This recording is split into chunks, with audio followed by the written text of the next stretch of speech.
All right, what's up, what's up, what's up? I am back and in full effect. Thank you so much for sticking with me. Kudos to you for being committed to this test. So the last time we talked about protocol analyzers and packet sniffers. I can't help it. Every time I say sniff, I got to sniff, baby. All right. So packet sniffers. And now we're going to talk about filters and firewalls. Man, I love the alliteration. Filters and firewalls. So what the heck is a filter? I'm not talking about cigarettes. I am not talking about the thing in your car. I'm talking about spam filters. Spam filters. So you all know what a spam filter is, right? I mean, obviously it's a device or software that's going to filter unwanted email. But it can actually occur at 3 different places. Filtering can occur either at the UTM level. The Unified Threat Management Appliance often has spam filtering capabilities, so it can, make sure that the unwanted email never makes it to the sender's intended destination. What am I trying to say? It can be filtered out before it hits the receiver. Also, if it doesn't, for whatever reason, that email is going to pass through to an email server. If it's in a Microsoft environment, it's probably Microsoft Exchange, and the Exchange server can then intercept the message before it arrives in the recipient's inbox. And of course, if it does pass through the Exchange server filtering process, and it does ultimately arrive in the user's inbox, the user has the ability to control that process, right? They can use Outlook to, sort their junk mail. They can then either allow all emails that have a sender from a particular source. For example, everything from Vani at fixedbyvani.com or Vani at securitypluspro.com or something like that. All that stuff gets passed through. Or, it could just be a sender email address, or it could be the sender's domain name. So anything from Microsoft.com gets passed through. And the reason I want to talk about this is because it dovetails nicely into firewalls, because we're filtering data based on rules. And that's what a firewall does. Now, firewalls are really kind of complicated. There's a lot to talk about here. So I'm going to switch hands, and while I'm doing that, I want you to get your notes out because, I don't want you to miss anything. All right. So let me switch hands real quick. Okay. That was actually kind of smooth, I think. So we've got network-based firewalls. We've got host-based firewalls, and we have web application firewalls, WAFs. Don't say that, by the way. Nobody says that. And then, of course, we have different generations. So we have first gen, second gen, third gen, and then next gen. So let's talk about the generations first.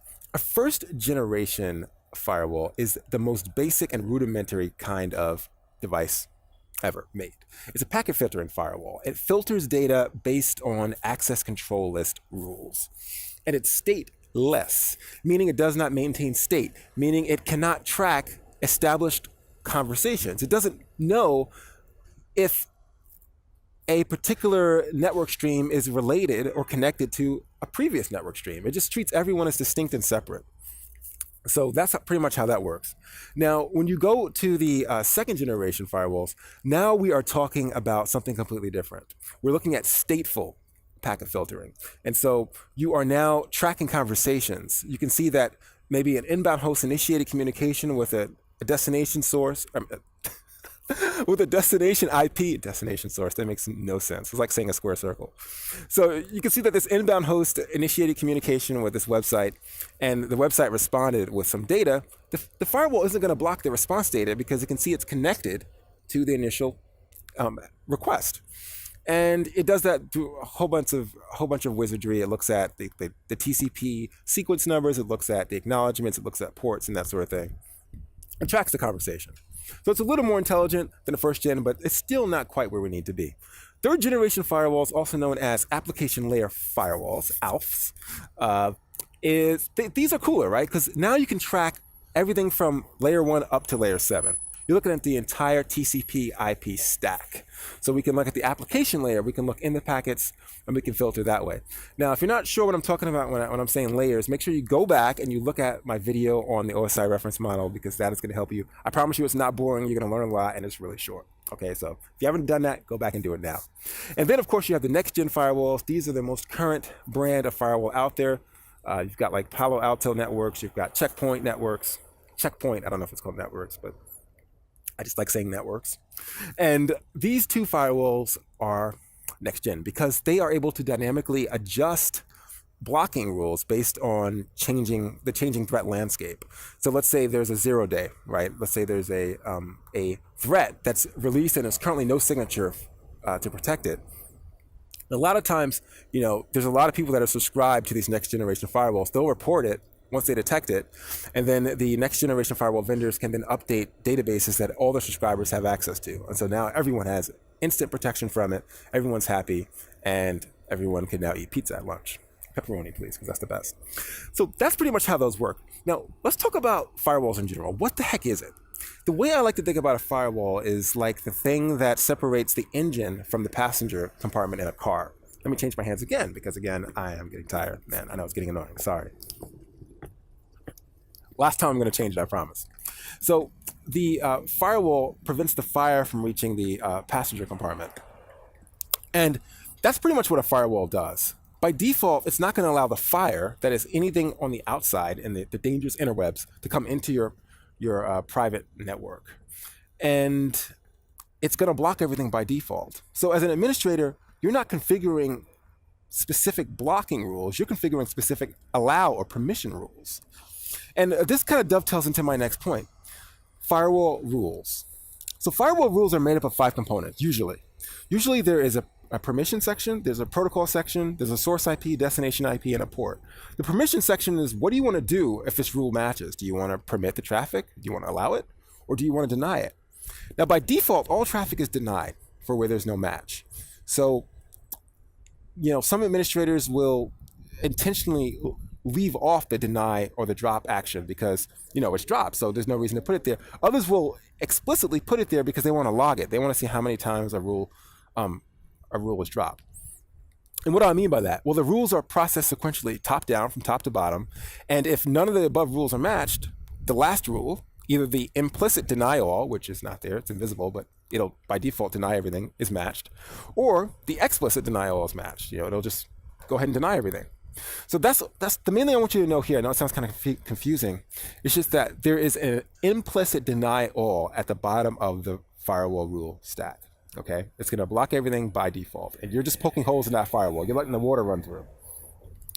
Now, in addition to this permission part of the firewall rule, there's also a protocol section. So typically this is UDP or TCP. Sometimes it could be ICMP, but you're just specifying which protocol you want this rule to match on.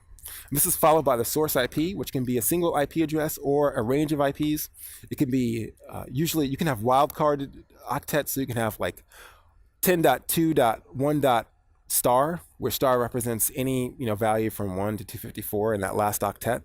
I'll talk about octets later, but just for now, I just want you to know that you can wildcard certain values. And then, of course, you have the destination IP address. Same thing, you can wildcard things. You can block based on subnets, so you can say anything on this particular subnet, all traffic should be dropped and blocked, and it'll block all that stuff. And then you have ports, and you can either enter the port number, like 25 or 80, or in some cases the code, which is SMTP or www, which is really nice, especially if you forget port numbers like I do. So that's how that works. Now let's talk about the different kinds of firewalls. There's the web application firewall, there's the host-based and network-based. The web application firewall is a firewall appliance that is designed to augment your existing defense in depth strategy, right? So it's not going to replace your firewall. It's going to protect your web applications and web servers from attacks. But you still need your regular firewall there, okay? You need both. You need both to work in tandem. And typically, these things will block against SQL injection attacks, cross-site scripting attacks. They'll fire off, everything gets logged, and then an administrator will log in, look at the logs, and determine if there's a threat or not. For example, if an admin sees like a ping sweep followed by a port scan, then that can indicate, well, it most likely indicates there's an attacker trying to enumerate the network and they're looking for weaknesses to exploit. So that's where web application firewalls can come in handy. Network-based firewalls are usually the typical kind of firewalls you think of, like Palo Alto, Checkpoint. These are separate appliances. They usually have multiple network interface cards, and each card is connected to a distinct area known as a zone. So you might have an internal zone, you might have a DMZ zone. We'll talk about DMZs in a future lesson, don't worry about that, and an external zone. And then, of course, host-based firewalls. These are your personal firewalls, like your Windows firewall or your IP tables. And these firewalls are very basic. You can either restrict or permit rules based on different criteria. So that's what we're going to talk about for now. My hand is getting tired again.